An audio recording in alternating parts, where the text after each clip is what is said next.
అసలు మోకాల మార్పిడి ఎవరికి చేయాల్సొస్తుంది? మోకాలు అరుగుదల అనేది మనకి నొప్పి ద్వారా తెలుస్తది. పేషెంట్ ఒక 4, 5 అడుగులు కూడా ఏయలేకపోతున్నారనుకోండి, చాలా ఎక్కువ అరుగుదల ఉన్నట్టు.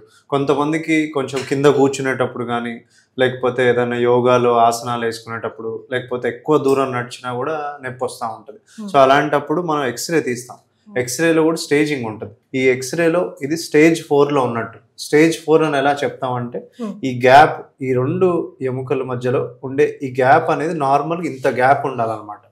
ఇటువైపు చూస్తే మీకు సరిపోని గ్యాప్ ఉంది. అదే ఇటువైపు వచ్చేసరికి పూర్తిగా గ్యాప్ అనేది లేదు.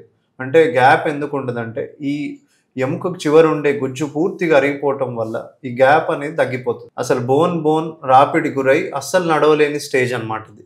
దీంట్లో ఒక 4, 5 అడుగులు వేసినా కూడా పేషెంట్ విపరీతమైన నొప్పి ఉంటది. అండ్ కాళ్ళు కూడా బెండే అయిపోయింది చూస్తే. పూర్తిగా అరగటం అనేది జరిగిపోయి మనకు అసలు నడవడానికే రాదు పేషెంట్‌కి. సో, అలాంటప్పుడు మనకి నీ రీప్లేస్‌మెంట్ తప్ప వేరే ఆప్షన్ ఉండదు.